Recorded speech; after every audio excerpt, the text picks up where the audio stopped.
পরের সঙ্গে সংসার আপনারা করবেন নাকি?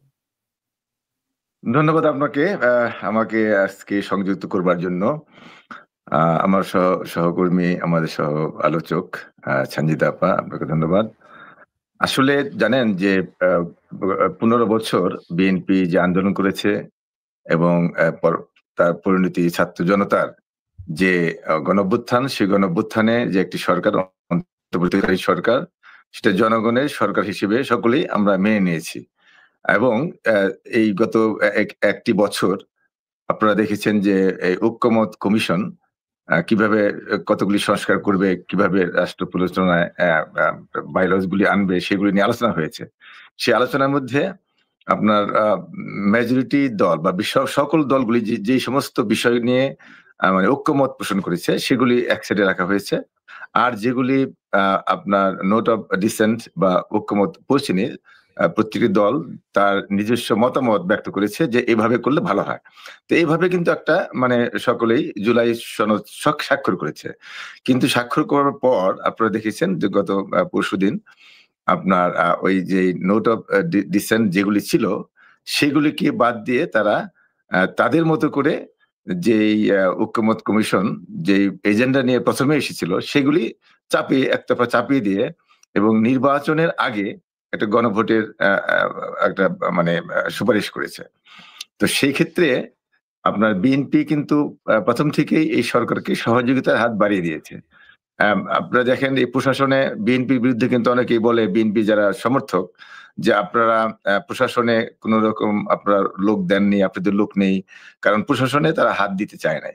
কারণ আপনারা যেন অন্যদিকে দেখেন যে এনসিপি, জামাত তারা কিন্তু প্রশাসনে তাদের নিজস্ব লোক ঢুকিয়েছে এবং তদবির বাণিজ্য একজন একজন সচিবকে পরিবর্তন করা বা ট্রান্সফার করা বা নতুন নিয়োগ দেওয়ার ব্যাপারে মানে শত শত কোটি টাকার বাণিজ্য হচ্ছে। তো এই সবকিছু মিলে আপনার বিএনপি কিন্তু এই বদনামটা নেই যে তারা এই তদবির বাণিজ্যে জড়িত। এখন বিএনপি আপনার যে স্বাক্ষরটা করেছে আপনি বললেন জুলাই সনদে, সেটা কিন্তু আপনার এখনো আছে। কিন্তু এই যেই জিনিসগুলি ঐক্যমত্যে পৌঁছেনি সেগুলি যখন সংযোজন করেছে, এখানে তো সমস্যাটা। এটা হলো একটা বিষয়। দ্বিতীয় বিষয় হলো যে বিএনপি বলে আসছে যে গণভোট হবে একই দিনে। মানে যেদিন নির্বাচন হবে সেখানে মানে গণভোট হবে। এবং সেই গণভোটগুলি হলো সংবিধান সংক্রান্ত নয়। অনেক কিছু আছে যে সংবিধান পরিবর্তন। কিন্তু যে সমস্ত বিষয়ে নোট অফ ডিসেন্ট দিয়েছে বিএনপি এবং অন্যান্য দল, সেগুলো কিন্তু সংবিধান সংশোধন, সংবিধান পরিবর্তন সংক্রান্ত বিষয়। সেগুলি পরিবর্তন করতে হলে এটা সংসদে আলোচনা হবে। আমাদের একজন পাশে আছেন আমাদের সহ আলোচক, উনি সাংসদ ছিলেন।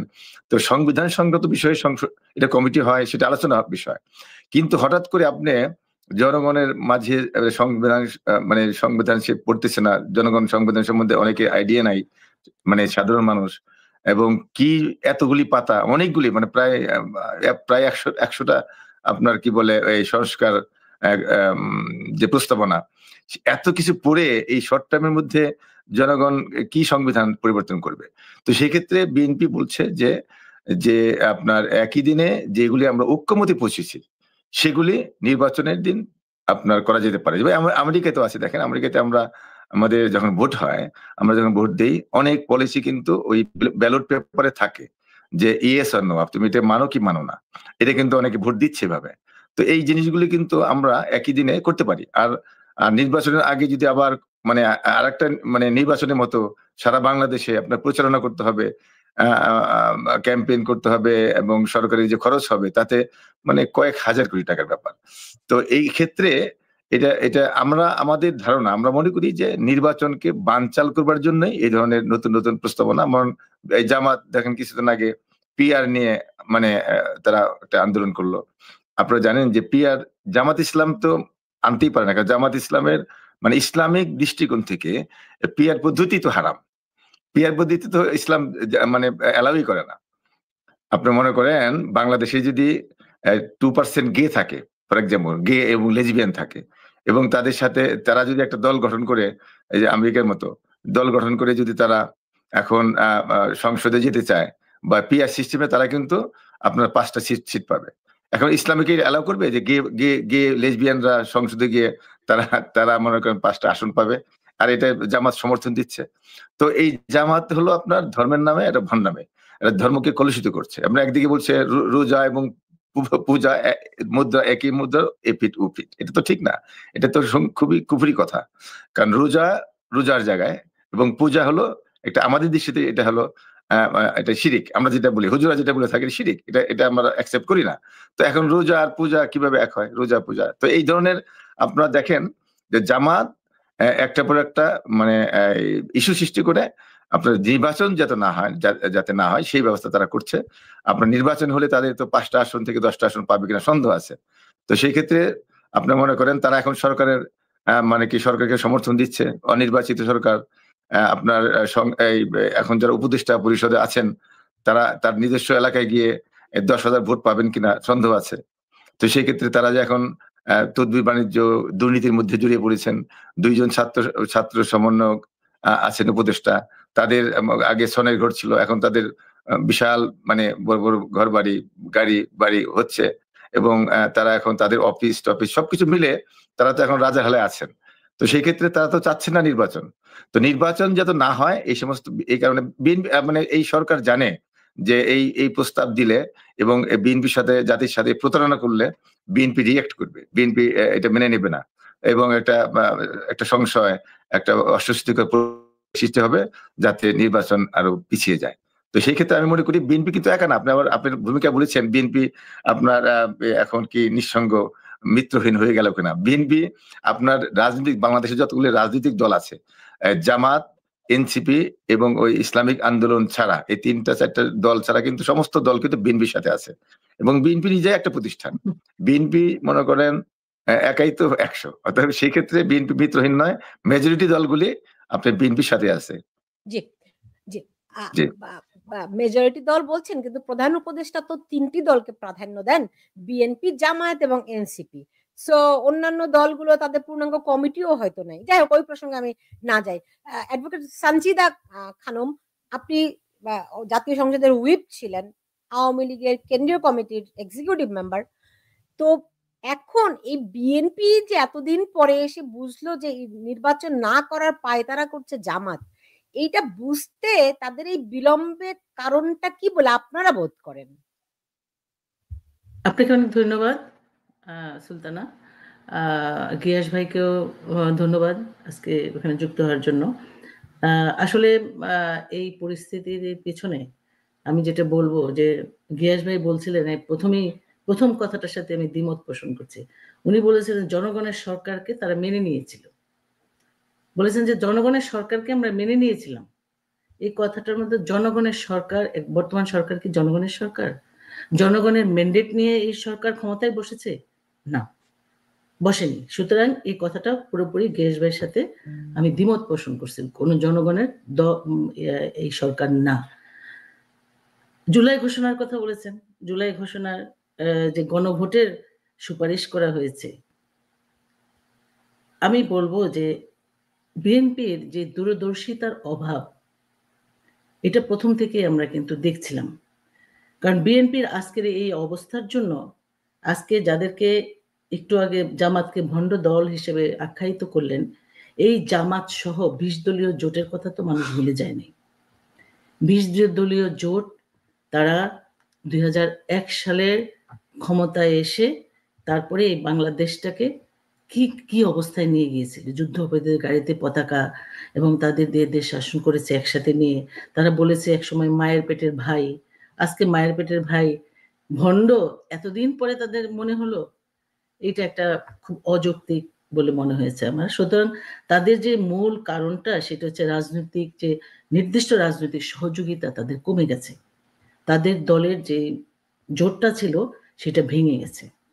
ভাবমূর্তি আর বিশ্বাস সংকট তাদের মধ্যে প্রবল আকারে এখন বর্তমানে বিরাজ করছে। ভাবমূর্তি নষ্ট হয়েছে তাদের ওই 5 বছরের দুঃশাসন, দুর্নীতি, হাজার হাজার কোটি টাকা বিদেশে পাচার করা, জঙ্গিবাদের উত্থান করা, এবং বাংলাদেশটাকে পিছিয়ে নেওয়া যাওয়ার যে হিস্ট্রি তারা তৈরি করেছিলেন, এই ভাবমূর্তি তাদের নষ্ট হয়েছে। বিশ্বাস, সাধারণ মানুষের যে বিশ্বাস, সেই বিশ্বাসটাও তাদের নষ্ট হয়ে গেছে। তারপরে আছে রূপান্তর, অবস্থানগত দ্বিধা। তাদের অবস্থানগত দ্বিধা হচ্ছে প্রচন্ড আকারে তাদের এই অবস্থা তৈরি হয়েছে। জোট বা বন্ধু সংগঠন করতে, ধারণ ক্ষমতা বাড়াতে কঠিন হচ্ছে তাদের আজকের এই অবস্থা।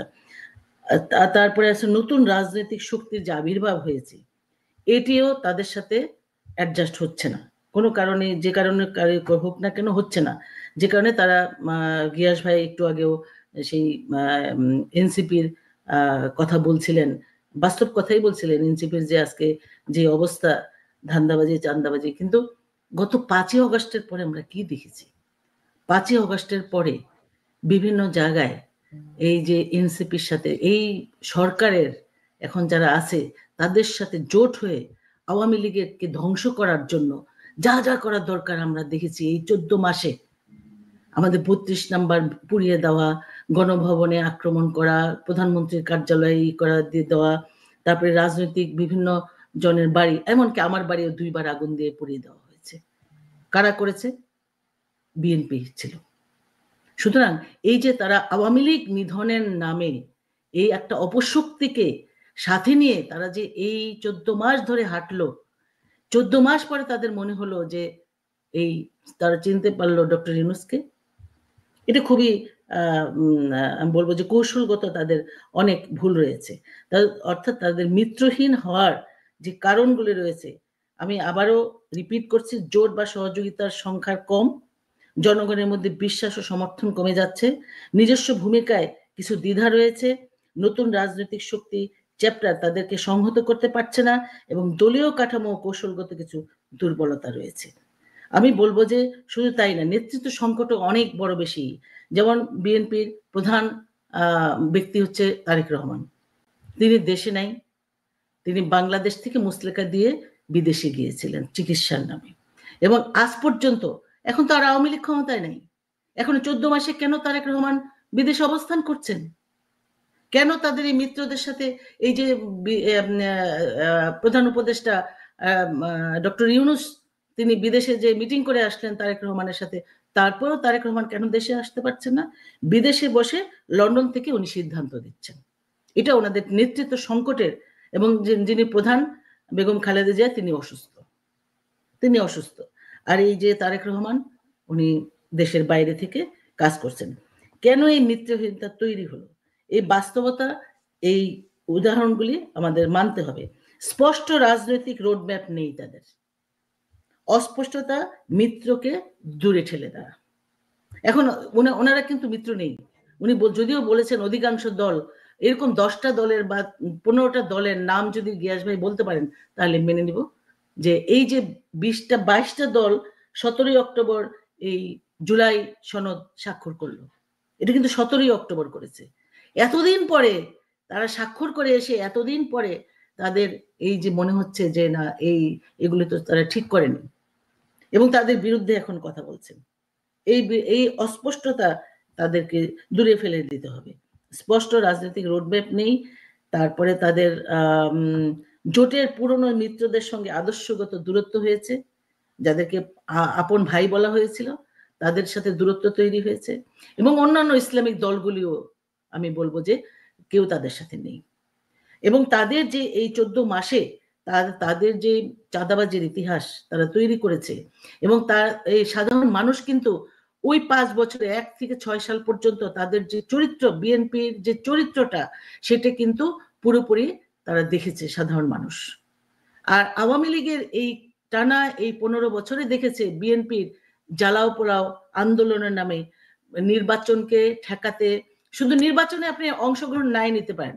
আমি একটা উদাহরণ দিই, সেটি হচ্ছে যে আওয়ামী লীগ কিন্তু কোনো দলকে বলেনি তুমি অংশ নিতে পারবে না, বিএনপি কিন্তু বলেনি, বলেছে নির্বাচনে আসেন, সবাই নির্বাচনে আসেন, অংশগ্রহণমূলক একটা নির্বাচন হোক। আর এখন আওয়ামী লীগকে নিষিদ্ধ করে তাদের নির্বাচন থেকেই তাদেরকে বাতিল করা হচ্ছে। এই যে মানে মূল পার্থক্যটা, এখানেও কিন্তু আপনি দেখবেন, যেখানেও কিন্তু তাদের যে জনপ্রিয়তাটা ছিল, আজকে এই অপশক্তির সাথে ওদের সাথে এক তো হবেই। এটা আমার কাছে মনে হয়েছে এটা সঙ্গত কারণেই হয়েছে তাদের সাথে, কারণ এই হানা ভোটটা কিন্তু শুরু হয়েছিল, জিয়াউর রহমান করেছিলেন ক্ষমতাকে দীর্ঘায়িত করতে, পাকাপোক্ত করতে, এই হানা ভোট করেছিলেন, গণভোট করেছিলেন। তারপরে আমরা এরশাদ সাহেবকে দেখেছি, দেখেছি যে এই গণভোটে করাতে, এবং তারপরে সে দীর্ঘদিন ধরে ক্ষমতায় থাকা গণভোটের মাধ্যমে, অর্থাৎ পাবলিককে। এই আরেকটা গণভোট হয়েছিল 91 সালে, সেটি অবশ্য হয়েছিল প্রেসিডেন্সিয়াল গভর্নমেন্ট থেকে সংসদীয় পার্লামেন্টে ফিরে আসা, এইটা একটা হয়েছিল। কিন্তু ওনারা যেই কথা ওনারা করছেন সেটা হচ্ছে যে এই গণভোটের এখন বিরোধিতা করছেন, কারণ এই গণভোটটাই হচ্ছে এই ইউনূস নির্বাচন দেবে না। এই জিনিসটা বিএনপি এত দেরিতে কেন বুঝলো আমার জানা নেই। বিএনপি কেন এত দেরি হলো বুঝতে তাদের, যে সে ভোট না দিয়ে, সে জাতীয় নির্বাচন না দিয়ে সে কি করবে, সে গণভোট দেবে। গণভোট দিয়ে তার নিজস্ব ক্ষমতাকে কুক্ষিগত করার জন্য বিএনপির হাতে মূল্য ধরিয়ে দিয়েছে। এটা আপনার সোশ্যাল মিডিয়ায় কিন্তু ভাইরাল হয়েছে। কারণ বিএনপির সাথে তার বিএনপি কিছু হলেই তাড়াতাড়ি বড় দল হিসেবে বিএনপিকে ডেকে নেয়। আওয়ামী লীগ তো নিষিদ্ধই। এই 43-44% ভোট আপনি বিএনপি এক ধরনের পোস্টমর্টেম করলেন। আমি দেখি গিয়াস আহমেদ কি বলেন আওয়ামী লীগ সম্পর্কে, যে তারা যে 5ই আগস্ট থেকে যে নীরবতা অবলম্বন করলো, এর ফলে তাদের রাজনৈতিক ভবিষ্যৎ আপনারা কি দেখেন? ধন্যবাদ। আসলে আমাদের ছাঞ্জিদা আপা তো বিএনপি বিরুদ্ধে বললেন, আর আওয়ামী লীগের বিরুদ্ধে তো না, উনি অনেকগুলি অভিযোগ করেছেন। না, উনি বলেছেন যে বিএনপি হাজার হাজার কোটি টাকা বিদেশে পাচার করেছে, হ্যাঁ, মানে জ্বালাও পোড়াও করেছে, তো এই জন্য কথা বলেছেন।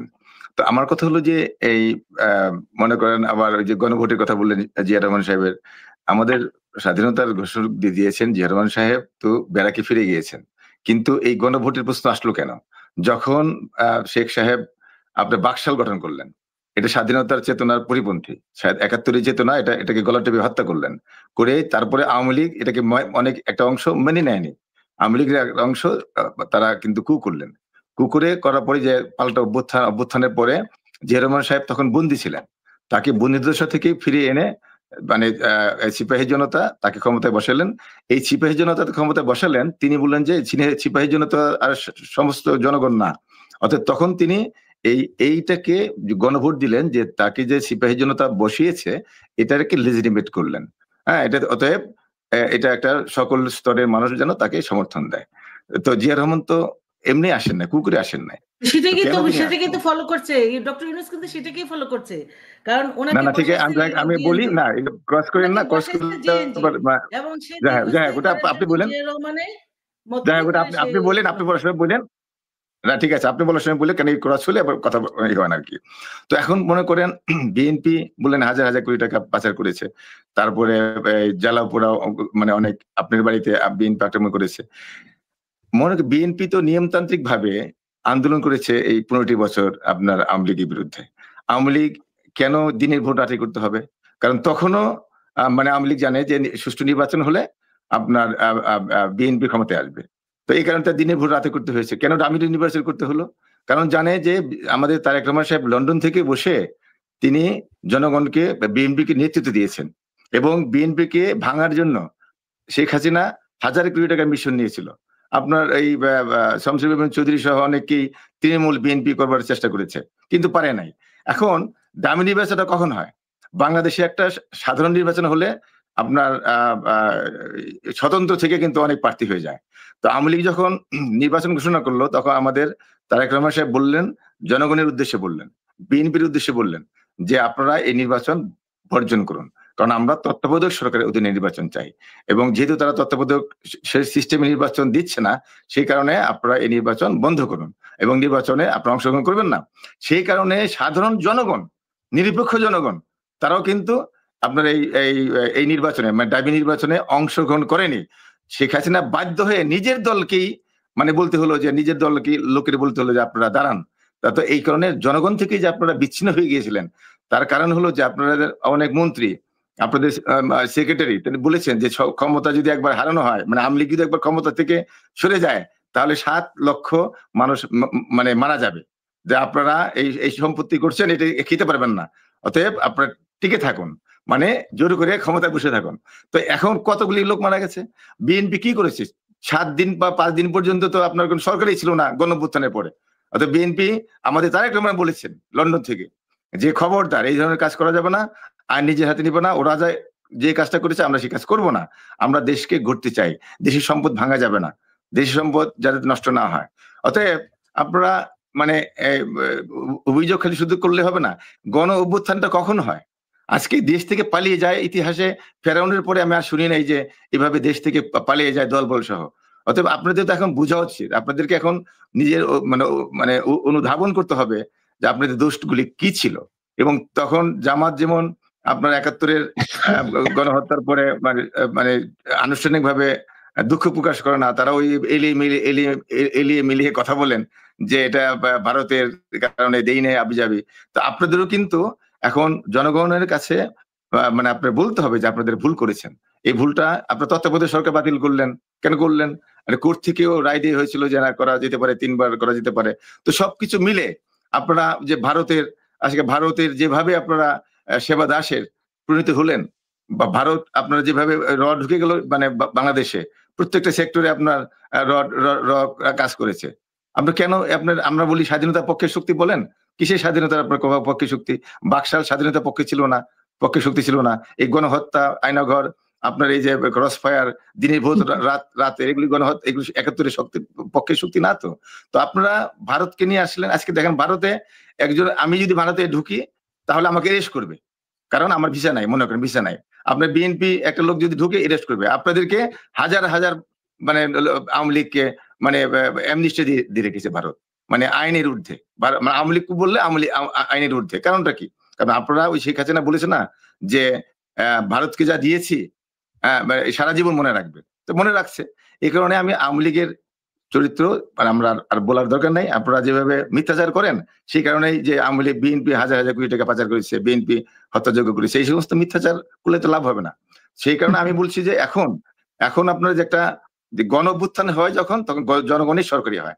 এবং যে সরকার পালিয়ে যায়, আপনি দেখেন না কেন, আপনি অন্যান্য দেশে দেখেন না কেন, মিডল ইস্টে দেখেন, পালিয়ে যারা গিয়েছে, ইরানের বিপ্লব হয়েছে পালিয়ে গিয়েছে শাহ, আপনার এই যে সিরিয়াতে পালিয়ে গিয়েছে, আপনার মিশরে পালিয়ে গিয়েছে। তো পালিয়ে যাওয়ার পরে তো একটা জনগণের সরকার গঠিত হয়। এখন কোশ্চেনটা হলো যে বিএনপি যেহেতু এই গণঅভ্যুত্থানের অংশীদার, সেই কারণে বিএনপি এই সরকারকে সহযোগিতা করবার জন্য হাত বাড়িয়ে দিয়েছে প্রথম থেকে, যাতে একটি সুষ্ঠু নির্বাচন হয়। এখন আপনারা জানেন যে এই যারা ক্ষমতায় যায় তারা তো সহজে ক্ষমতায় থাকতে চায় না। এটা বাংলাদেশের একটা মানে যে একটা অভ্যাস, যে বাংলাদেশিরা যারা আছে, যারা নাকি ক্ষমতায় আছেন, তারা তো এলাকায় তাদের মানে কোন রকম 10,000 ভোটও পাবে না। অতএব তারা যে এখন ক্ষমতায় আছেন, এখন তারা ক্ষমতাকে দীর্ঘায়িত করার চেষ্টা করেছে। জামাত সহযোগী হচ্ছে, এনসিপি সহযোগী। তবে বাংলাদেশের মানুষ এবং বিএনপি এতদিন পর্যন্ত সহযোগিতা করেছে। এখন তো আপনারা গতকাল দেখেছেন যে তারা বলেছে যে কোনো অবস্থাতেই আপনার এই সংবিধান পরিবর্তনের যে বিষয়টা, এটা জনগণ এভাবে গণভোট দেওয়া যাবে না। নির্বাচনের দিনই আপনার যে সমস্ত বিষয় স্বাক্ষর করেছেন, জনগণ মানে বিএনপি কিন্তু বলেনি যে আমরা গণভোট চাই না। বিএনপি বলছে আমরা গণভোট চাই, একই দিনে চাই, নির্বাচনের দিন। এবং যেগুলি আমরা স্বাক্ষর করেছি, যেগুলি ঐক্যমতে আমরা পৌঁছেছি সমস্ত দল, সেগুলি সামনে রেখে আমরা গণভোট দিতে চাই। আর যেগুলি আমরা স্বাক্ষর করিনি, আহমেদ, আপনাদের কি মনে হয় নির্বাচন দেবে এই সরকার? না, নির্বাচন না দিলে নির্বাচন আদায় করতে হবে। আদায় বাংলাদেশের মানুষ এটা আমাকে বলেন যে কিভাবে, কারণ আমরা শুনতে পাই নির্বাচন যদি হয় সেই ক্ষেত্রে আপনার ঢাকা ইউনিভার্সিটির ডাকসু চাকসু রাকসু যেভাবে করে নির্বাচন হয়েছে, ঠিক ওই তরিকায় নির্বাচন হবে যেখানে জামায়াতকে বিজয়ী দেখানো হবে।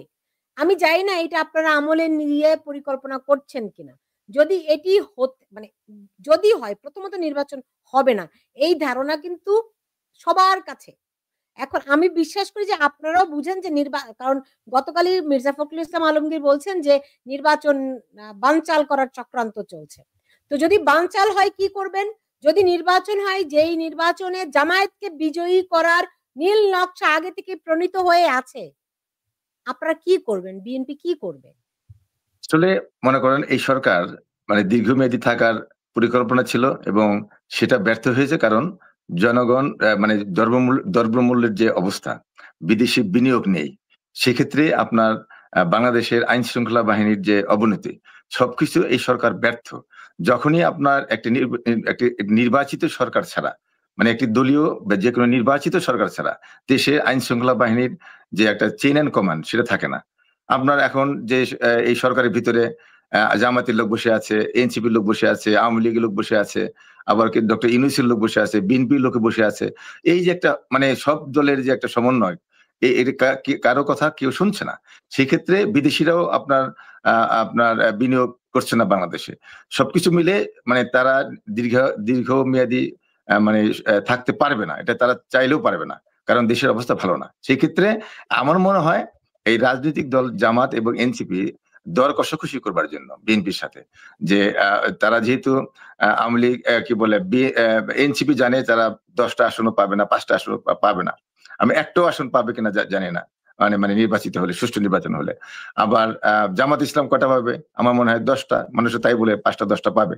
তো এখন সেই কারণে এই জামাত কিন্তু বিএনপির কাছে 100 আসন চেয়েছিল প্রথমে, তারপর কমিয়ে এটা 50টা। এনসিপিও এভাবে দর কষাকষি করছে। তো আমার মনে হয় এটা দর কষাকষির একটা খেলা।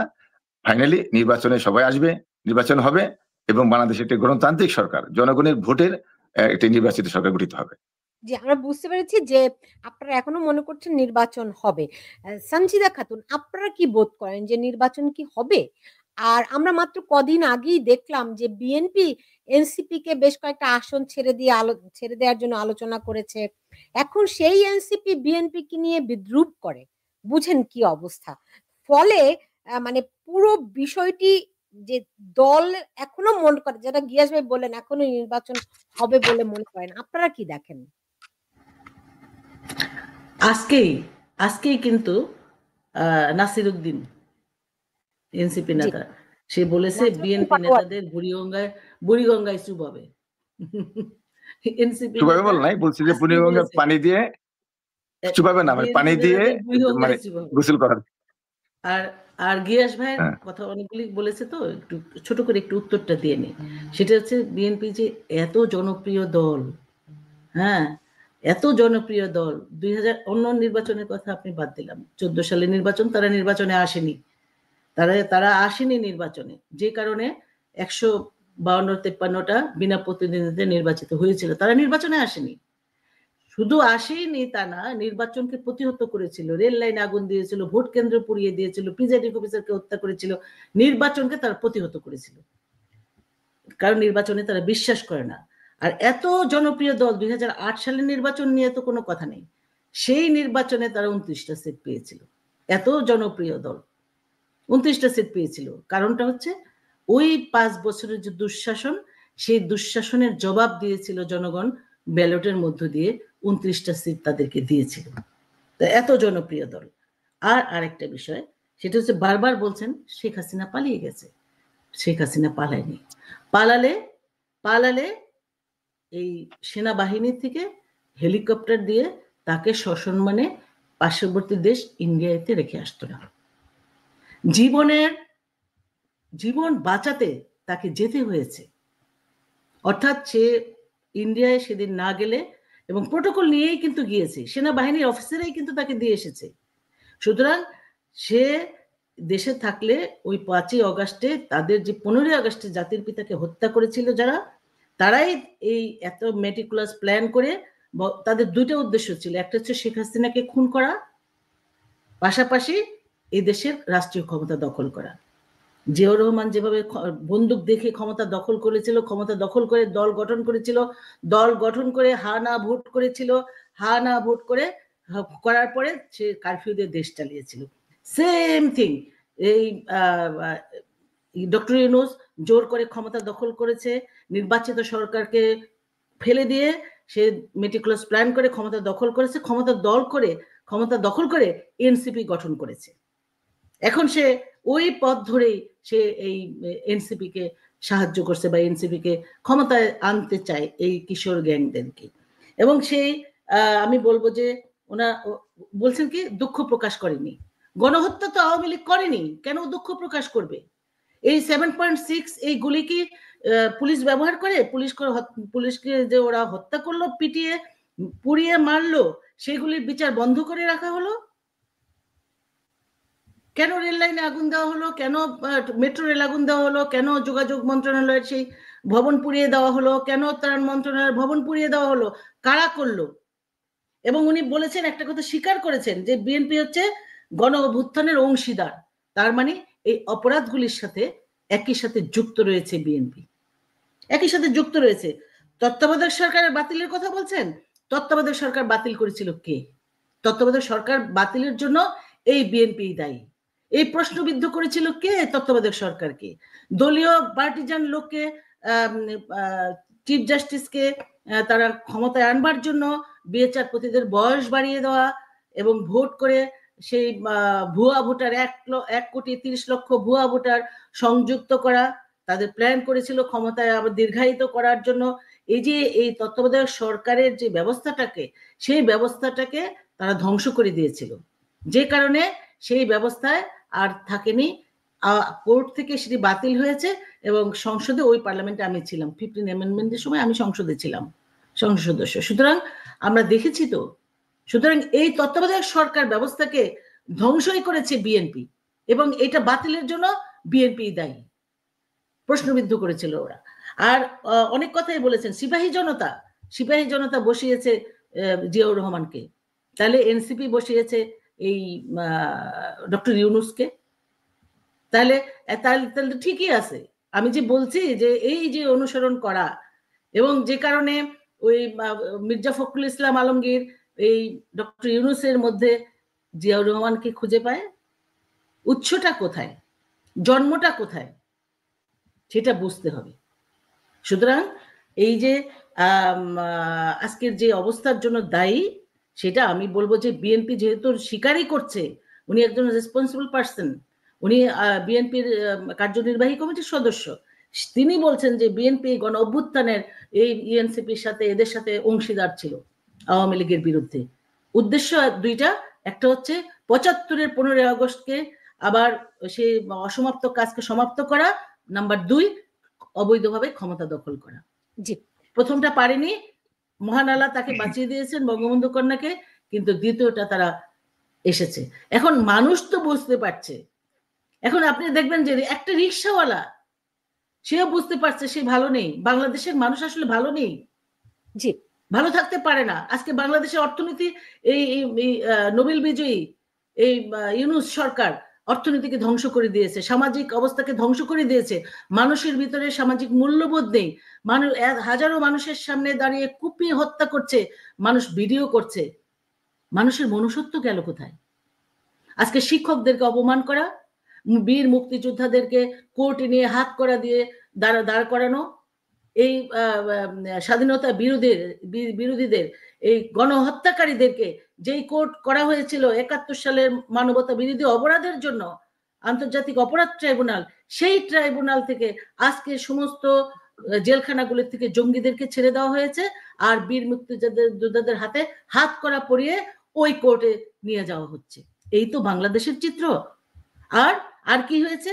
আর আরেকটা জিনিস অনুসরণ করেছে এই ডক্টর ইউনূস এদেরকে, সেটা হচ্ছে নিজের ব্যবসাটাকে ভালো বোঝে। সে নিজের ব্যবসাটাকে ফুলিয়ে ফাঁপিয়ে নিয়েছে। বিশ্ববিদ্যালয় নেওয়া, জনশক্তি অর্গানাইজেশন নেওয়া, তারপরে তার যে সাধারণ মানুষের টাকা, এই ট্যাক্সের টাকা 600 কোটি টাকা একচোটে নিজেরটা নিজে মাপ করে দেওয়া। সুতরাং এই ডক্টর ইউনূসের সাথে এরা মিলেমিশে একটা বাংলাদেশকে, যিনি একটা মর্যাদার জায়গায় নিয়ে গিয়েছিলেন, বাংলাদেশকে মানুষ অনুসরণ করত, আর সব সূচকে পাকিস্তান পিছিয়ে ছিল বাংলাদেশের চাইতে। এখন পাকিস্তান কেন প্রীতি? এখন পাকিস্তানের ফিরিয়ে নিয়ে যাওয়ার চেষ্টা। সুতরাং এই বাংলাদেশ এভাবে চলতে পারে না, এভাবে চলতে পারে। এটার জন্য বিএনপিকেও দায়িত্ব নিতে হবে। আর আওয়ামী লীগ কোনো গণহত্যা করেনি, শেখ হাসিনা কোনো গণহত্যা করেনি। এগুলো ফেক, এগুলো মিথ্যা অভিযোগে আজকে কাঠগড়ায় দাঁড় করাচ্ছে এই বীর মুক্তিযোদ্ধাদের। সুতরাং এগুলো এভাবে চলতে পারে না। সাধারণ মানুষ আবার সাপোর্ট করবে আওয়ামী লীগকে, এবং এই ভয়ে তারা আওয়ামী লীগকে, একটা যে দেশের যে দলটির নেতৃত্বে বাংলাদেশ স্বাধীন হয়েছে, সেই দলটিকে আজকে নির্বাচন থেকে দূরে সরিয়ে রাখা হচ্ছে। আন্তর্জাতিকভাবে প্রেশার দেওয়া হচ্ছে যাতে এরকমটা না হয়, এই মানুষগুলি আমরা শুনতে পাচ্ছি সঞ্জিতা বা আপনার কাছে আবারও ফিরছি আমরা শুনতে পাচ্ছি বেশ ধরেন মমিনুল হক সহ ইসলামিক দলগুলোকে বিএনপি এখন কাছে টানার চেষ্টা করছে। এর মধ্যে ধরেন গতকালে আমি শুনছিলাম না আজকেই বিএনপি থেকে বলা হচ্ছে যে বিএনপি মদিনার ইসলাম অনুসরণ করে আর জামাত অনুসরণ করে মওদুদির ইসলাম। মানে আপনারা কি মনে করেন যে আপনারা ইসলামিক দলগুলোকে ঐক্যবদ্ধ করতে পারবেন? ইসলামিক দল অনেক ইসলামিক জামাত ছাড়া, জামাত আর একটি দল ছাড়া কিন্তু মানে আপনার হেফাজত সবচেয়ে ইসলামিক বড় মানে তাদের দল, তাদের সব জায়গায় প্রত্যেকটা আনাচে কানাচে তাদের লোক আছে। তো হেফাজত ইসলাম কিন্তু আমাদের সাথে আছে, কিন্তু তার আগে নমিনেশন দিচ্ছেন। হেফাজত ইসলাম তো কোনো রাজনৈতিক দল নয়, আপনারা এখন তাদের রাজনৈতিক দল হলো হ্যাঁ, তারা আসছে। নমিনেশন দিচ্ছেন কিনা সেটা দল সিদ্ধান্ত নেবে। এখন পর্যন্ত যেহেতু আপনার এই প্রক্রিয়া শুরু হয় নাই, এটা দৃশ্যমান হবে হয়তো চিরেই। কিন্তু আমাদের সঞ্জিতা আপা যেটা বললেন যে 2008 সালের কথা, 2008 সালে আপনারা জানেন যে 111-এর সময় শেখ হাসিনা সবসময় 111-এর নায়কদেরকে বলেছে যে তাদেরকে সমর্থন দিয়ে বলেছেন তাদেরকে রেকটিফাই করবেন, কিন্তু বিএনপি সবসময় বলেছে না, আমরা একটা গণতান্ত্রিক সরকার চাই। তো যখন আমরা স্টেট ডিপার্টমেন্টে যখন কথা বলেছি, তখন স্টেট ডিপার্টমেন্টকে আমরা বোঝাতে সক্ষম হয়েছি যে বাংলাদেশে এই 111 আর টিকতে পারবে না, অতএব একটা গণতান্ত্রিক সরকার দরকার। এবং সেই দিক থেকে তারা কিন্তু আমাকে প্রশ্ন করেছিল যে এখন যদি নির্বাচন হয় তাহলে কোন দল ক্ষমতায় আসবে। আমি বলেছিলাম যে সেখানে বিএনপি না হয় আওয়ামী লীগ ক্ষমতায় আসবে। তখন স্টেট ডিপার্টমেন্টে বলেছে যে তাহলে কিংস পার্টির কি হবে, এই 111-এর যারা নাকি জেনারেলদের কি হবে। তো তারা মানে আমরা চাই না যে তাদের বিচার হোক বা তাদের কোনো ক্ষতি হোক। তো সেই কারণে তারা কিন্তু একটা নেগোসিয়েশনের ফর্মুলা দিয়েছিল। তো আপনার 111-এর আপনার নায়করা আপনারা দেখেছেন যে আমাদের দেশনেত্রী বেগম খালেদা জিয়ার কাছে গিয়েছে যে আপনাকে ক্ষমতায় বসাবো, কিন্তু আমাদেরকে সেফ এক্সিট দিতে হবে।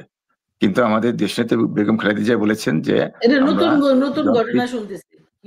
আচ্ছা হ্যাঁ, শুনবেন তো, শুনে আপনি সময় বললেন, আমি বলছি।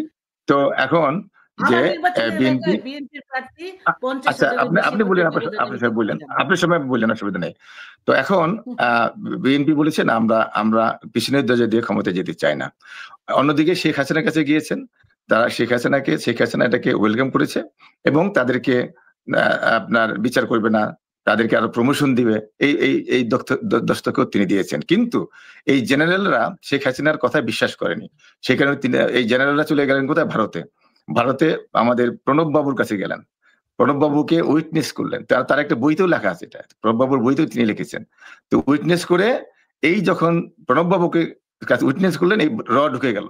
প্রণব বাবু শেখ হাসিনার সাথে যোগাযোগ করে এই ঢুকে গেল যে হ্যাঁ, তোমাকে আমরা ক্ষমতায় বসাবো, তোমাকে আমরা 40 বছর আজীবন রাখবো, কিন্তু আমাদের কথা শুনতে হবে। এবং তাই হয়েছে। এবং আপনারা দেখেছেন যে মাসুদউদ্দিন যে জেনারেল, তারেক সাহেবকে যে নির্যাতন করেছেন, সেই মাসুদউদ্দিনকে 3 বার প্রমোশন দিয়েছে, তাকে অ্যাম্বাসেডর করা হয়েছে অস্ট্রিয়াতে। যেই শেখ হাসিনা বলল যে 111-এ, আমি শেষ করে আপনি সময় বললেন। এখন সেই ক্ষেত্রে আপনার এই মাসুদউদ্দিনকে 3 বার প্রমোশন দিয়েছে শেখ হাসিনা, মানে আত্মীয়কে দিয়েছে, কারণ কত বড় মানে সে মানে আত্মীয়র মানে কি বন্ধু।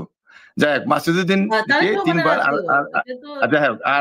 আর জেনারেল আচ্ছা জেনারেল আগে বাড়ি আমরা একটু আগে, আচ্ছা আমি শেষ করি জেনারেল মঈনুদ্দিনকে মানে শাস্তি দেয় না, কিছু করে নাই। আমি আপনার প্রশ্নে আসতেছি, প্রশ্ন করি। আজকে বাংলাদেশের যে অবস্থা, ধরেন একমাত্র সাংবিধানিক পদ হিসেবে টিকে আছে রাষ্ট্রপতির পদটি। এইটিকে ধরেন একটা জুলাই ঘোষণা দেওয়ার সঙ্গে সঙ্গে, যে ঘোষণাপত্রটি আপনারা স্বাক্ষর করে এসেছেন, এটি দেওয়ার সঙ্গে সঙ্গে কিন্তু রাষ্ট্রপতির পদটি অমিট হয়ে যাবে। এখন এই সংকটের মধ্যে আপনারা কি এরকম পরস্পরের দিকে এখনো কাদা ছোড়াছুড়ি করতে থাকবেন? এই আচ্ছা শেষ করে একজন করে বলি, আপনার আপা যে মানে যেভাবে বললেন, আজকে টকশোটা ছিল মানে বর্তমান পরিস্থিতি নিয়ে আলোচনা, কিন্তু উনি তো মানে বিএনপির বিরুদ্ধে যেভাবে বললেন, এটা হলো বিএনপির চরিত্র। এখন আমি একটু উত্তর দিতে হবে, কারণ আপনার তত্ত্বাবধায়কের প্রশ্ন আসছে। তত্ত্বাবধায়ক কেন বাতিল করলেন? তত্ত্বাবধায়কে দেখেন আমাদের দেশনেত্রী বেগম খালেদা জিয়া 5টা এলাকায় বিভিন্ন সময় বিভিন্ন অঞ্চলে দাঁড়িয়ে পাশ করেছে। শেখ হাসিনা 5টা দাঁড়াইতে সাহসী পায় না, 3টা দাঁড়িয়ে ফেল করেছে। আমাদের সাদিক হোসেন খোকার কাছে ফেল করেছে। যখন সাদিক হোসেন খোকা আপনার এই একজন মন্ত্রী ছিল না, তখন একটা ওয়ার্ড কমিশনের নেতা ছিলেন। আপনার মেজর মান্নান, অখ্যাত মেজর মান্নান, কেউ চিনে না ঢাকাতে, তার কাছে শেখ হাসিনা পরাজয় বরণ করেছে 91-এ, যখন তত্ত্বাবধায়ক সরকারের অধীনেই হয়েছে নির্বাচন। অতএব তত্ত্বাবধায়ক সরকার কেন শেখ হাসিনা মেনে নেবেন? জানে যে সে 3টা দাঁড়াইলেও ফেল করে। অতএব এইগুলি বলে লাভ নাই, জনগণ জানে। আমি যতই আজকে বলি এই কথা জনগণও জানে। জনগণ জানে বলেই তো গণঅভ্যুত্থানটা হয়েছে। গণঅভ্যুত্থান আবার পালিয়ে যায় নাই। শেখ হাসিনা দম্ভ করে বলেছে আমি শেখ হাসিনা পালায় না। তো পালায় না মানে এটা কি পালাইলো না, কি কোথায় গেল? মানে যদি তাকে হত্যার উদ্দেশ্যে জনগণ যায়, জনগণ তো গিয়েছে আপনার মানে গণভবনের অভিমুখে যে হ্যাঁ তোমাকে পদত্যাগ করতেই হবে। তো এখন জনগণ পালিয়ে যখন যায়, আমি বললাম তো সে ফেরাউনের পরে এইভাবে দলবল সহ পালিয়ে গেছে। না আপনি যেভাবে বললেন না, আপনি যেভাবে কথা বললেন, আপনি আচ্ছা শেখ হাসিনা খুন করে নাই, না আপনি বললেন, না আপনি বললেন যে শেখ হাসিনা কোনো অন্যায় করে নাই, খুন করে নাই। আপনি এই যে 1500 লোক মারা গেল, সব মানে কারা করেছে, বিএনপি মেরেছে, এই সমস্ত কথাবার্তা তো জনগণ খাবে না। তো আপনার এগুলি হেলিকপ্টার দিয়ে গুলি করলো, আপনি শুনেন অন্যায় না করলে কি পালিয়ে যায়? 200 মিলিয়ন পালিয়ে যায়, তো এখানে তো জলবল সহ পালিয়ে যায় সরকারকে ফেলে দেওয়ার জন্য। এই $200 মিলিয়ন মধ্যে আপনারা তো অংশীদার হিসেবে কত টাকা পেয়েছেন গিয়াস ভাই? না কিসের 200? আপনার না শুনেন, প্রতি বছর আচ্ছা শুনেন বাংলাদেশে গিয়েছে শেখ হাসিনা ফেলে দেওয়ার জন্য আপনাদের গণঅভ্যুত্থানে। না কেউ কোনো টাকা জানে, কোনো টাকা জানে বাংলাদেশে। শুনেন বাংলাদেশের জনগণ, রিক্সা চালক যারা আছে, শ্রমিক রিক্সা চালক, তারা তো রাস্তা নেমেছে। শুনেন এখন তো লন্ডনের পত্রিকায় এসেছে যে ভূমি মন্ত্রী সহ কতগুলি বাড়ি, সালমান রহমানের কতগুলি বাড়ি, শেয়ার মার্কেটে তারা কত টাকা, এগুলো তো সব বেরিয়ে আসতেছে। তো মানে আপনাদের লজ্জা নাই যে আপনারা যে চুরি করার পরে এত গণঅভ্যুত্থানের পরেও আপনারা স্বীকার করেন না। যে দেশ পালিয়ে যায়, যারা নাকি পালিয়ে যায়, শুনেন তাদের তো ফাঁস দিয়ে মরা উচিত। আপনাদের তো ফাঁস দিয়ে মরা উচিত যে দেশ থেকে পালিয়ে গেল। 1 সপ্তাহ আগে বলেছে শেখ হাসিনা পালায় না, আর দেশ থেকে পালিয়ে যায় একা না তো, দলবল সহ। আপনারা ভারত আশ্রয় দিয়েছে, ভারত আশ্রয় দিয়েছে। এইভাবে আপনাদের চরিত্র যদি না বদলান, আপনাদের বাংলাদেশে আর জায়গা নাই, বাংলাদেশে আর যেতে পারবেন না। আপনাদের দল নিষিদ্ধ হয়েছে, এইটাই থাকবে, জনগণ নিষিদ্ধ করেছে। যদি শিক্ষা না হয় তাহলে আপনাদের না শিক্ষা কি হবে? আমরা শুনেন, বিএনপি জনগণের দল, বিএনপি কে কখনোই এর সাথে আপনারা গিয়েছেন, এই জামাতের সাথে আপনারা গিয়েছেন, জামাতের সাথে আপনারা যুগপৎ আন্দোলন করেছেন, গোলাম আজমের পা ধরেছেন আপনারা 96 যান নাই জামাতের সাথে যান নাই? শুনেন, এর সাথে আপনারা গিয়েছেন না, এর সাথে আপনারা গিয়েছেন। তাহলে আপনারা তো স্বাধীনতার যে মূল মন্ত্র, স্বাধীনতার যে চেতনা, আপনারা সব ধ্বংস করেছেন। আপনারা শুনেন, এই যে প্রশ্নপত্র ফাঁস করে শুনেন, শিক্ষা ব্যবস্থা আপনারা ধ্বংস করেছেন, এই যে আপনার কি বলে প্রশ্নপত্র ফাঁস করে কি না করেছেন আপনারা। দেশের যে আজকে প্রত্যেকটা সেক্টরের দুর্নীতি, আপনারা যাদের দোষর এখন তারা তো শিক্ষা ব্যবস্থাকে ধ্বংস করে দিয়েছে। এখন এই ইয়াং জেনারেশনকে ট্রেনিং দিচ্ছে। শুনেন আপনারা ধ্বংস করে এটা তো সমর্থন করছে।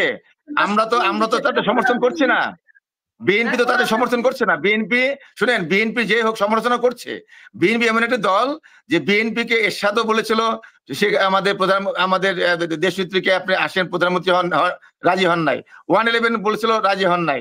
আপনার শেখ হাসিনা বলেছে আপনারা 5টা 10টা মন্ত্রী নেন, আসেন, রাজি হন নাই। অত পিছনের দরজা দিয়ে বিএনপি ক্ষমতা যেতে চায় না। বিএনপি সবসময় স্বাধীনতার চেতনার পক্ষে কাজ করেছে, 71-এর চেতনার পক্ষে কাজ করেছে। আমি আপনাদের জনগণের ভোটের অধিকার নিশ্চিত করতে কাজ করেছে। দেখুন, আমি আপনাদের দুজনের কাছে আমরা ওই দিকে যাইতে চাই নাই তো, আমি তো দিকে যাইতে চাই নাই। উনি যখন শুরু করলো যে শেখ হাসিনা মানে বিএনপির মানে সমালোচনা করলেন, তখন তো আসলো যে আওয়ামী লীগ কি, আওয়ামী লীগ মানে তো আওয়ামী লীগ দেশে থেকে যে শুনেন পালিয়ে গিয়ে একা না তো, দল বল সহ না দলবল সব পালিয়ে গিয়েছে, কেন দেশে যাচ্ছে না? তাও ভারতে আশ্রয়। আরে ভারতে তো একটা লোক গেলে তো এরেস্ট করবে, কেন তো আপনাদের এরেস্ট করে না ভারতে? কারণ আপনারা এত কাজ করেছেন ভারতের পক্ষে, আপনারা তো স্বাধীনতা সার্বভৌমত্ব লুণ্ঠন করেছেন ভারতের মাধ্যমে। আজকে ভারত আপনাদেরকে আশ্রয় দিয়েছে। একটা সাধারণ নাগরিক গেলে, বিএনপি গেলে তাদেরকে এরেস্ট করে, আর আপনাদের গেলে সেখানে আপনার জামাই আদুরে আছেন আপনারা ভারতে। অতএব ভারতের আজকে বাংলাদেশে যেভাবে আগ্রাসন চালিয়েছে, যেভাবে লুটপাট করেছে, আয়নাঘর করেছে, ক্রস ফায়ার করেছে, আপনার এটা তো হতে পারে না। আপনি তো যেটা নাকি এই সরকার, অবৈধ সরকার, না আপনারা তো সবই অস্বীকার করবেন। আপনার শুনেন, ওই যে শেখ হাসিনা বলেছে যে হেলিকপ্টার দিয়ে পানি দিয়েছে, শুনে হেলিকপ্টার দিয়ে গুলি করলো, আচ্ছা বলে যে হেলিকপ্টার দিয়ে পানি দিয়েছে, সে এখন তো আপনার হ্যাঁ শুনেন, আপনি বললেন যে শুনেন যেভাবে ঢুকেছিল, গুলি করেছে, গুলি করেছে জনগণের উপরে, ঢুকে গিয়েছিল আপনার যে বিডিআর হত্যাকাণ্ড, আপনারা তো দেশটাকে ধ্বংস করে দিয়েছে। বিডিআর হত্যাকাণ্ড করে আপনারা কি করলেন? সেনাবাহিনীকে ধ্বংস করে দিয়েছেন। আপনারা যে আজিজ আহমেদকে আপনারা বানাইলেন হলো, শুনেন আজিজ আহমেদকে বানাইলেন সেটা প্রধান। যে আজিজ আহমেদের দুই ভাই হলো ভারতে আশ্রয় নেয়, ভারতের আশ্রয় দিয়ে দুই ভাই তাকে হলো মানে দুই ভাই আজিজ আহমেদের, তাকে বানালেন আপনারা বিডিআর এর প্রধান। সে কি করবে? বিডিআর এর প্রধানে কি হবে? তার দুই ভাই আছে ভারতে আশ্রয় নিয়ে আছে, তাকে বানালেন আপনার বিডিআর এর প্রধান। সে কি ভারতের বিরুদ্ধে গুলি করবে? রয়ের বিরুদ্ধে কথা বলবে? তার দুই ভাই তো ভারতে আশ্রয় আছে, ওই খুনি। তো এই ক্ষেত্রে এই সমস্ত আপনারা দেশটাকে ধ্বংস করে দিয়েছেন, এই কারণে আপনারা পালিয়ে গিয়েছেন। আমি একটা প্রশ্ন, 15 মাসে এখন এই যে এই 14 মাসে একটা ঘটনাও কি আইডেন্টিফাই হয়েছে, প্রমাণ করতে পেরেছে? আপনি হচ্ছে তো, আরেকটু পারবো না কেন? আপনাদের আইজিপি তো রাজসাক্ষী দিয়েছে, আপনাদের আইজিপি যেহেতু রাজসাক্ষী দিচ্ছে, তো আপনাদের আইজিপিরা আপনাদের আইজিপি তো রাজসাক্ষী দিচ্ছে। এটা কোনো ঘটনায় প্রমাণ হয়নি, সমস্ত মিথ্যার উপরে প্রমাণ হয়েছে, প্রমাণ হচ্ছে তো। আপনাদের লোকরাই তো এখন রাজসাক্ষী দিচ্ছে, আপনাদের লোকরাই তো রাজসাক্ষী দিচ্ছে। এই জন্যই তো জোর করে, যখন কোনো সাক্ষী পায় না জোর করে রাজসাক্ষী। তখন আপনার আজকে দেখেন লন্ডনের পত্রিকায় কি বলছে, লন্ডনের আপনার টেলিগ্রাফ কি বলছে যে আপনাদের ভূমিমন্ত্রী তার কত $বিলিয়ন ওখানে তাকে তার তদন্ত হচ্ছে। এটা তো বিদেশি পত্রিকায় উঠছে। আপনারা যেভাবে মানি লন্ডারিং করেছেন, আমার মনে হয় কি একটু সামনের দিকে আগে বাড়ি গিয়াস ভাই কিংবা সানজিদা খানম একটু যদি বলেন আমাকে যে দেখুন এহসানুল হক মিলনকে বিমানবন্দরে আটকে দিলেন, আমির খসরু মাহমুদ চৌধুরীকে বিমানবন্দরে আটকে দিলেন, কি বিএনপি ঘটনা? হ্যাঁ কেন? কি সানজিদা খানম? এটা তো বিএনপি বলবে, কারণ তাহলে বিএনপি এত বিশ্বাস করে, এত তাদের দোসর, এরকম ভাবে তাদের অংশীদার, আন্দোলনের অংশীদার, এখন কেন তাদেরকে ঠেকিয়ে দিচ্ছে? এটা তো বিএনপি ভালো বলতে পারবে। জি হ্যাঁ, এখন ধরবে আমরা তো শুনেন, এই গণ অভ্যুত্থানের প্রধান অংশীদার তো বিএনপি, আমি এখনো বলছি। কারণ আপনার ছাত্ররা তো আর মানে শুনেন, ছাত্ররা তো মানে শেখ হাসিনার পতনের আন্দোলন করেনি। ছাত্ররা চেয়েছিল, ওরা আসতেছি, ছাত্ররা চেয়েছিল আপনার একটা মানে তাদের যে কোটা সংস্কার, এবং কোটা সংস্কার চাওয়ার পরে তাদেরকে কি করলো, আপনার ইউনিভার্সিটি তাদেরকে অত্যাচার করলো, তাদেরকে গুলি করলো। তখন তো বিএনপি জনগণ আপনার এই ছাত্রদেরকে সমর্থন দিয়ে এই যে স্বৈর শাসক এই খুনি হাসিনাকে পতন ঘটানোর জন্য এক দফার আন্দোলন তার একটা সাহেবই দিয়েছে। অতএব এটা অবশ্যই আমরা প্রধান অংশীদার। এখন তার আপনার মিলন সাহেবকে কেন এয়ারপোর্ট থেকে আটকালো, এটা তো আদালতের ব্যাপার, আইনের ব্যাপার, এটা আলোচনা হবে। এটা তো আপনার যদি কারোর নামে যদি অভিযোগ থাকে, আমরা জানি না কি অভিযোগ এখন আছে বা কি প্রবলেমটা আছে, কি হয়তো নামের প্রবলেম থাকতে পারে। আমি শুনেছি যে তার নামের কোনো সমস্যা হতে পারে, পাসপোর্টের নামটা চেঞ্জ হতে পারে, জানি না। এগুলির ব্যাপারে, এগুলি তো ইমিগ্রেশনের মানে ব্যাপার, এগুলি আলোচনায় আসবে, হয়তো 2-1 দিনের মধ্যে বের হয়ে আসবে। এটা তো বিগ ইস্যু না। না, এটা তো তার নামের, আমি শুনছি তার নামের প্রবলেম হতে পারে, বা ইমিগ্রেশনের এটা আইন তার নির্দেশ করে চলবে। আপনার আমির খসরু মাহমুদ চৌধুরী প্রধান উপদেষ্টার সঙ্গে লন্ডনে গেছেন, নামের সমস্যা হঠাৎ করে বের হয়েছে, এটা কোনো কথা বললেন আপনি? না না, আমি বলছি ইহসানুল হক মিলনের কথা। আমি খুসরু মাহমুদের কথা আমি এখনো জানি না। আমি আজকে সিঙ্গাপুর ঘুরে এসেছে আমি যতদূর জানি। হ্যাঁ, সিঙ্গাপুরে হয়তো তখন ইমিগ্রেশনের ব্যাপারটা মানে হয়তো চোখে পড়ে নাই। এখন হয়তো পড়ছে বা কোনো অভিযোগ আছে বা কোনো অভিযোগ থাকতে পারে, আমরা সেটা জানি না। সেটা তো আইন না, আইন যদি বাংলাদেশে যদি কেউ অন্যায় করে থাকে বা আইনের যদি ইমিগ্রেশনে কোনো সমস্যা থাকে, এটা তো আপনার বের হয়ে আসবে। এটা তো এখনো ক্লিয়ার করে না। এটা কিন্তু এটা ইমিগ্রেশন কর্তৃপক্ষ বলে নাই। বুঝতে পেরেছি। বিএনপির না, অবস্থা এটা কিন্তু না, এটা কিন্তু ইমিগ্রেশন কর্তৃপক্ষ বলে নাই কি জন্য তাকে ফেরত দিয়েছে। এটা কিন্তু এখনো অভিযোগটা কি এটা বলে নাই কিন্তু এখনো। বুঝতে পেরেছি। আসলে বিএনপির লোক বুঝতে পারছে না, এখনো বুঝতে পারছে না। জিয়াউর রহমান দেশে যেতে পারছে না, বিএনপির বড় বড় নেতাদেরকে এই এয়ারপোর্টে আটকে দিচ্ছে, যেতে দিচ্ছে না। এখন কেন দেশের বাইরে যেতে দিচ্ছে না, এইটা কিন্তু বিএনপির ভালো জানবার কথা। কিন্তু আমার যতটুকু মনে হয় বিএনপি আসলে এই একটা খপ্পরে পড়েছে, এই অবৈধ সরকারের খপ্পরে পড়েছে। এরা এখনো বিশ্বাস করছে যে নির্বাচন হবে, এবং নির্বাচন কিভাবে হবে কোনো কিছু নাই। মাঝখান থেকে বলছে নির্বাচন হবে, হ্যাঁ, এখনো বিশ্বাস করছে। আসলে এদের কবে বোধোদয় হবে বিএনপির আমার জানা নেই। দেশটা তো ধ্বংস। এখানে একজন মন্তব্য করেছেন যে ঈদের পরে বুঝবে। হ্যাঁ, কি বলে গিয়াস আহমেদ, ঈদের পরে কি বুঝবেন নাকি যে নির্বাচন হবে? না শুনেন, আমরা তো শুনেন, আমার বিএনপি ক্ষমতায় যেতে হবে এমন কথা নাই। বিএনপি কখনোই ক্ষমতায় যাওয়ার জন্য আতাত করেনি। এরশাদের সরকারেও যায় নাই, 111 যায়নি, এবং শেখ হাসিনার সরকারেও যায় নাই। অতএব বিএনপি জনগণের অধিকার বাস্তবায়নের জন্য সবসময় সংগ্রাম করে যাচ্ছে। যদি এখনো কোনো রকম অপশক্তি ক্ষমতায় বসে থাকতে চায় এবং নির্বাচন না দিয়ে জনগণের ভোটের অধিকার কেড়ে নিতে চায়, তাহলে বিএনপি আবার রাজপথে নামবে। অতএব বিএনপি কিন্তু ক্ষমতায় যেতেই হবে এমন কোনো কথা না। তাহলে আপনার এই যে শেখ হাসিনা তো রাজপথে নামার 2001 সালে তো গ্যাস বিক্রির মুসলেকা দিয়ে আপনারা ক্ষমতায় এসেছিলেন। আপনি বলছেন যে বিএনপি কিসের এটা? আপনি 2001 সালে তো আপনি তত্ত্বাবধায়ক সরকারের না তত্ত্বাবধায়ক সরকারের অধীনে নির্বাচন হয়েছিল। এটা তো তত্ত্বাবধায়ক সরকারের অধীনে, তত্ত্বাবধায়ক সরকারের অধীনে, এই তত্ত্বাবধায়ক সরকারের অধীনে নির্বাচন বিএনপি ক্ষমতায় এসেছে।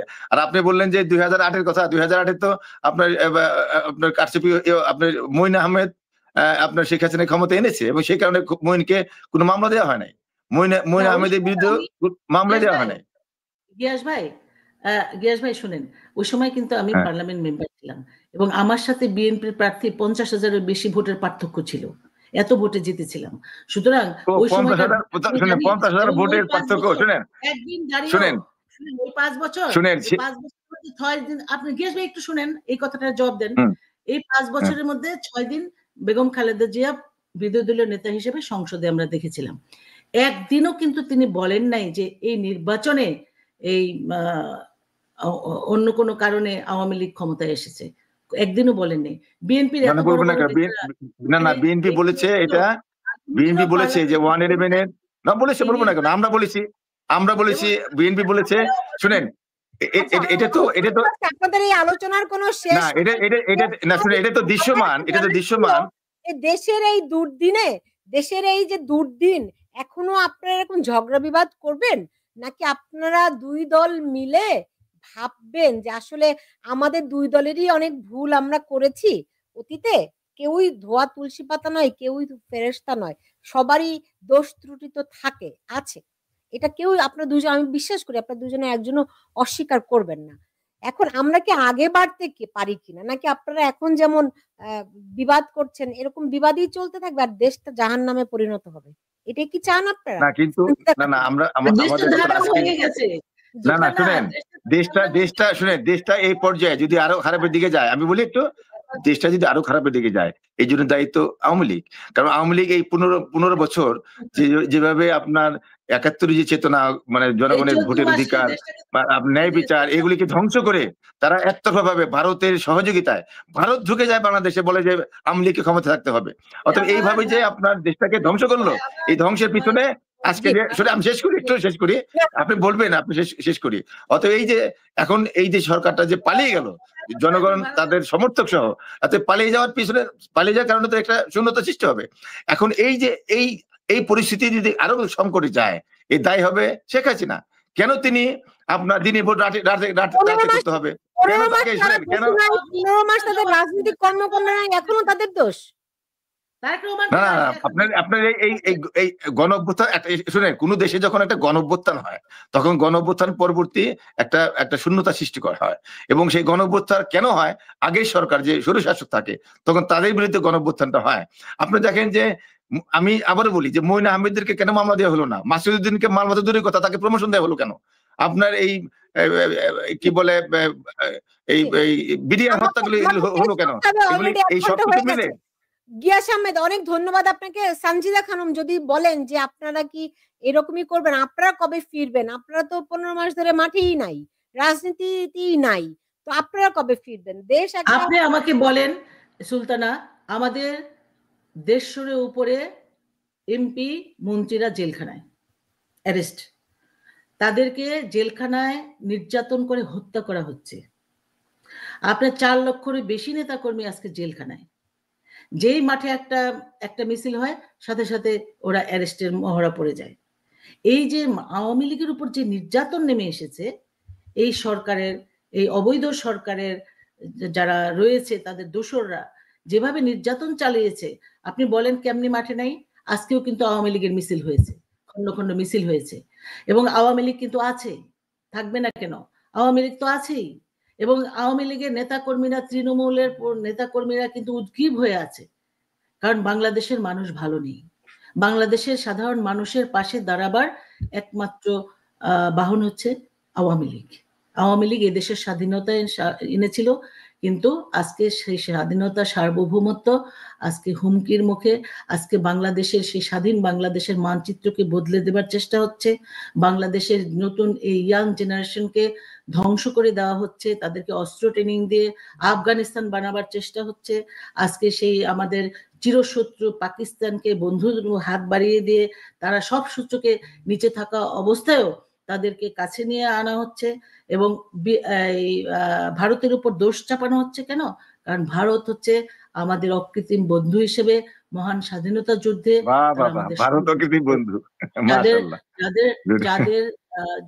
যারা বিরোধিতা করেছিল এই স্বাধীনতা যুদ্ধে, তারাই এখন হচ্ছে এক হয়েছে। সুতরাং ভারত আমাদের সহযোগী বন্ধু, এবং তাদের সাহায্য ছাড়া আমাদের বিজয় কিন্তু অনেক দেরি হতো, অনেক আরো রক্ত ঝরতো। এই ভারত আমাদের বন্ধু হিসেবেই সাহায্য করেছিল। আর যেটা হচ্ছে সেটা হচ্ছে আজকে বাংলাদেশ যে ধ্বংসের মুখে, এই ধ্বংসের মুখে সাধারণ একজন মানুষও কিন্তু বলছে আগেই ভালো ছিলাম, এবং একটা মর্যাদার জায়গায় কিন্তু শেখ হাসিনা দীর্ঘদিন ক্ষমতায় থেকে পদ্মা সেতু সহ বড় বড় মেগা প্রকল্পগুলি বাস্তবায়ন করেছিল। সাধারণ মানুষের যাদের মাথার উপরে ছাদ ছিল না তাদেরকে ঘর করে দেওয়া হয়েছিল। লক্ষ কোটি মানুষকে এই বিভিন্ন সামাজিক নিরাপত্তা বেষ্টনীর আওতায় এনে তাদেরকে দেওয়া হয়েছিল। স্বাস্থ্যসেবা নিশ্চিত করবার জন্য সারা বাংলাদেশে কমিউনিটি ক্লিনিক করা হয়েছিল। অর্থাৎ আমি বলবো যে শেষ কথা হচ্ছে, সাংবিধানিক যে অধিকার, মানুষের যে বেঁচে থাকার যে মৌলিক অধিকারগুলো, সেইগুলোকে কিন্তু সুরক্ষিত করেছিল আওয়ামী লীগ সরকার, শেখ হাসিনার সরকার। যে কারণে বিদেশে কিন্তু শেখ হাসিনার অর্থাৎ এই সরকারকে একটা দারিদ্র বিমোচনের মডেল হিসেবে আজকে দেখানো হয়েছিল। সেই সরকার আজকে 14 মাসে এই নতুন সরকার, অবৈধ সরকার এসে এই দরিদ্র সংখ্যা আরো বেড়েছে। হ্যাঁ, দরিদ্র সংখ্যা আরো বেড়েছে। আপনার সাধারণ মানুষ চাকরিচ্যুত হয়েছে, লক্ষ লক্ষ শ্রমিক বেকার হয়েছে। আজকে বিজিএমএ আজকে ঘোষণা দিয়েছে, দেখলাম যদি নির্বাচন হয় সেক্ষেত্রে আপনারা কি করবেন? বন্ধ হয়েছে। নির্বাচন হয় সেক্ষেত্রে আপনারা কি করবেন? নির্বাচন হলে তো আওয়ামী লীগ তো সবসময় নির্বাচনমুখী দল, আমরা অংশ নেওয়ার চেষ্টা করব। আর এই ফেসিস্ট এই সরকার, এই অগণতান্ত্রিক সরকার যদি আমাদের নির্বাচনে অংশ নিতে না দেয়, তখন আওয়ামী লীগের লোকরা কি করবে? আওয়ামী লীগের লোকরা ভোট দিতে যাবে না, তখন এই 40% লোক ঘরে বসে থাকবে। আমরা এই কথা বলছি না যে নির্বাচন আমরা প্রতিহত করব, কারণ বিএনপির মতো আমাদের চরিত্র না। আমি শেষ করব। গিয়াস আহমেদ, যদি আমাকে একটু সংক্ষেপ করে বলেন, সেই নির্বাচনটা কি অংশগ্রহণমূলক হবে? এটা সম্ভব হবে না। সুতরাং আওয়ামী লীগ ছাড়া, আওয়ামী লীগ বাংলাদেশের সবচেয়ে পুরনো দল, এই দেশের নেতৃত্বে বাংলাদেশ স্বাধীন হয়েছিল, এই দলের নেতৃত্বে স্বাধীন হয়েছিল। সেই দলটাকে যদি নির্বাচন থেকে দূরে রাখা হয়, তাহলে সেই নির্বাচনটা হবে একটা প্রশ্নবিদ্ধ নির্বাচন। সুতরাং এটা আমরা চাই না। জি, গিয়াস আহমেদ, আপনারা যেই নির্বাচনের কথা বলেন যে বিএনপি অংশ নেয় নাই, আমি ডামি নির্বাচন বলেন, দিনের ভোট রাতে বলেন, এবং যেসব কারণে বিএনপি অংশ নেয়নি দেখেই দেশে একটা বড় রাজনৈতিক দল অংশ নেয়নি, ফলে নির্বাচন সেই অর্থে হয়তো গ্রহণযোগ্যতা পায়নি আপনারা বলেন। এখন আওয়ামী লীগ যদি অংশ না নেয়, আপনার কি মনে হয় আপনারা নির্বাচনে গেলেও সেই নির্বাচন গ্রহণযোগ্যতা পাবে, নাকি আওয়ামী লীগের মতো একই ভুল আপনারাও করতে যাচ্ছেন? না, আপনার আপাতত বললেন যে 40% ভোট, আর 40% যদি জনগণ থাকে তাহলে কি গণঅভ্যুত্থান হয়? তাহলে তাই 40% লোক গেল কোথায় আপনার আন্দোলনের সময়? আপনার 5% লোক আওয়ামী লীগের সমর্থন নেই। যাই হোক, সেটা 5% নেই, 5% নেই। আচ্ছা, এখন যে দল বলে, শুনেন, যে দল বলে ভারত তাদের বন্ধু, বন্ধু বলেই তো তাদেরকে আশ্রয় দিয়েছে। আর ওই বিএনপি যদি একটা লোক ঢুকে, সালাউদ্দিন সাহেবকে ঢুকেছিল, তাকে তো এরেস্ট করেছে, থানায় ঢুকেছিল, জেলে ঢুকিয়েছিল। অতএব এখন তো বন্ধু তো হবে, এটা আওয়ামী লীগের বন্ধু, দেশের বন্ধু না। আপনার ভারত দেশের বন্ধু না। অতএব এই টেন্ডেন্সি যদি থাকে, হ্যাঁ, যদি এই টেন্ডেন্সি থাকে যে ভারত, হ্যাঁ, না, উনি তো ওনাকে এরেস্ট করেছে, না, ওনাকে এরেস্ট করেছে। আওয়ামী লীগের কোন নেতাকে এরেস্ট করেছে? এরেস্ট করে নাই, সবাই তো ভিসা নাই। আচ্ছা, আমি শেষ করি, আপনার সঙ্গে কথা বলি না। এখন মনে কর, না, আমি একটা বলি, যে পাকিস্তানে কিন্তু পাকিস্তান বাংলাদেশে যাচ্ছে না, ভারতই বাংলাদেশে যাচ্ছে। অতএব ভারত বাংলাদেশের যেভাবে রড ঢুকে, বাংলাদেশ, ভারত কখনো চায় না বাংলাদেশ আজকে উন্নত একটা রাষ্ট্র হিসেবে পৃথিবীতে উঠে দাঁড়ায়। এই মির্জা ফখরুল থেকে শুরু করে বিএনপির নেতারা কি ভারতে গিয়ে বৈঠক করে আসে নাই? আসছে তো। না, আর শুধু গণত একটা হলো যে পারস্পরিক সম্পর্ক, একটা হলো যে কূটনৈতিক সম্পর্ক, এটা থাকতেই হবে। কিন্তু ভারত, মানে শেখ হাসিনা যেমন বলেছে, ভারতকে যা দিয়েছি আজীবন মনে রাখবে, এবং সেই কারণে এখনো না, এখন ভারতে গিয়ে আশ্রয় দিয়েছে। আলোচনার কোথাও কোনো শেষ নেই। অতএব ভারতে পাকিস্তানের কোন মন্ত্রী বাংলাদেশে গিয়ে রাজনীতি করেন, আপনাদের এই রাজনৈতিক কর্মকাণ্ড আপনারা হলো কিছুটা হইলেও আপনারা বুঝবেন যে দেশের এই দুঃসময়ে আমাদের উচিত দেশের মানুষের কথা ভাবা। তো সেখানে আওয়ামী লীগের আগে চরিত্র বদলাতে হবে। দুই দলেরই অনেক ভুল ত্রুটি আছে, যেমন দুটি দল রাজনৈতিক শত্রুতে পরিণত হয়েছে, অথচ শত্রুতা হওয়া দরকার ছিল না। দুটি দলই হতে পারত প্রতিদ্বন্দ্বী, প্রতিপক্ষ হতে পারতো, কিন্তু রাজনৈতিক শত্রু ভিন্ন। আজকে বিএনপি বোধ করছে যে জামায়াতে ইসলামী একটা ভন্ডের দল, একটা প্রতারকের দল।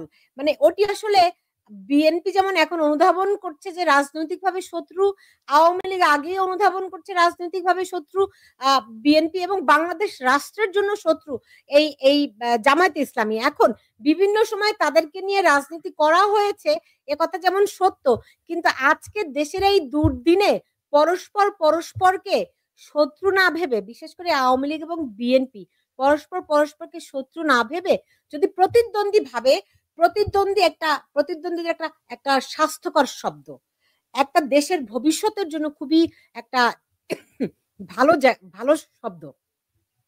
প্রতিদ্বন্দ্বিতা তো থাকাই উচিত। সেইখান থেকে যদি তারা এখন আগের ধরেন 2004 সালে গ্রেনেড হামলা, এরপরে তারেক রহমানের উপর, তারেক রহমান দেশের বাইরে চলে গেল, 10 ট্রাক অস্ত্র মামলা, তারপরে আপনার 2014 সালে নির্বাচন, 18 সালে নির্বাচন, 24 নির্বাচন, অনেকগুলো সংকট সময় আমরা পার করেছি। কিন্তু এই সংকটটি এখনই ভিন্নতর। এই অবস্থা থেকে আমাদের মুক্তি কবে হবে আমরা জানি না। আমি একটু বলি যে আমরা 111 সময় আমরা কিন্তু স্টেট ডিপার্টমেন্টে 2 নেত্রী মুক্তি চেয়েছি। আমরা বলেছি যে শেখ হাসিনা এবং খালেদা জিয়াকে মুক্তি দিতে হবে। আমরা সেই আন্দোলনটা করেছি, এবং কিন্তু পরবর্তীকালে কি হলো, আপনার শেখ হাসিনা এসে ওয়ানে চলে গেলেন। তিনি এসে আমাদের দেশটিতে বেগম খালেদা জিয়ার বিরুদ্ধে মিথ্যা মামলা দিলেন, জেলে ঢুকালেন। মানে এটা কি সম্ভব? শুনেন 2 কোটি টাকা কুয়েত থেকে দিয়েছে খালেদা জিয়া, জানো না? এই যে ভণ্ডামি, আপনার এই শেখ হাসিনা যে কিভাবে যে দেশটাকে লুটে পড়ে খেয়েছেন, আবার নতুন করে আলোচনা এটা আপনাকে বলতে হবে। আপনার শেখ হাসিনা যদি এই সমস্ত, আমি শেষ করি, আমারও আপনি বলতে দিচ্ছেন না কেন? শেখ হাসিনা যদি এই কর্মকাণ্ড না করতেন তাহলে গণঅভ্যুত্থান হয় না। আজকে 5% জনগণ আওয়ামী লীগের সাথে নাই। আচ্ছা, নিশ্চয়ই আপনারা রাজনৈতিক ভাবে বসে এই জায়গাগুলির সমাধান করবেন, সুরাহা করবেন, আপনারা বোঝার চেষ্টা করবেন। সানজিদা পার কথা বলেন না, আমি এখন বিদায় নেব। আমার পরবর্তীতে আমার সঙ্গে যুক্ত হওয়ার কথা রয়েছে আওয়ামী লীগের সাধারণ সম্পাদক ওবায়দুল কাদেরের। আমি আমার দর্শকদেরকে দেখার আমন্ত্রণ জানালাম এবং গিয়াস আহমেদ এবং সানজিদা খানম, আপনাদের দুজনকে অনেক ধন্যবাদ জানাচ্ছি আমার সঙ্গে আজকে যুক্ত হওয়ার জন্য। আপনারা ঝগড়া বিবাদ বাদ দিয়ে ঝগড়া পরে কইরেন, এখন দেশের কথা ভাবেন। দেশটা আসলে গভীর খাদে পড়েছে।